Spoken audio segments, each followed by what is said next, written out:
Il est loin de faire tronc commun. Le sapin municipal orne le centre-ville d'Ussel et il est artificiel, une première dans l'histoire de la commune. Cela suffit pour diviser et des voix s'élèvent pour exprimer leur mécontentement. Le maire d'Ussel assume son choix, notamment en ce qui concerne la société qui a réalisé le faux épineux. C'est un Ussellois qui tient cette entreprise familiale, qui travaille avec le monde handicapé et autres, qui nous a proposé un sapin synthétique de 11 mètres de haut, créé artisanalement par des handicapés, par des employés qui ont un savoir-faire.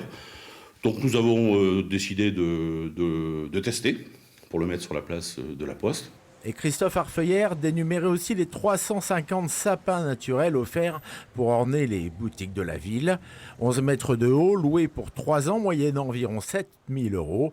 Le grand sapin subit des vents contraires. Au sein de l'opposition municipale, ça pique un peu aux entournures.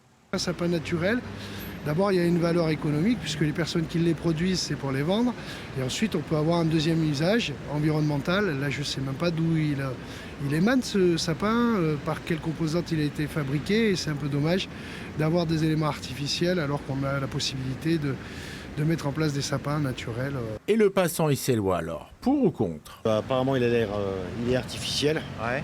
Et ça aurait été bien vraiment un vrai sapin, quoi, un vrai sapin des bois. Chez moi, j'ai un arbre artificiel. Ouais. Mais moi, je l'ai depuis 20 ans. Vous n'êtes pas sans savoir que c'est un artificiel? Ah, je savais pas. Ah, vous pensiez qu'il était... Ouais, je pensais que c'était... Alors, je suis un petit peu déçu, mais bon, on préserve la nature aussi, hein, donc on met de l'artificiel partout maintenant. Hein.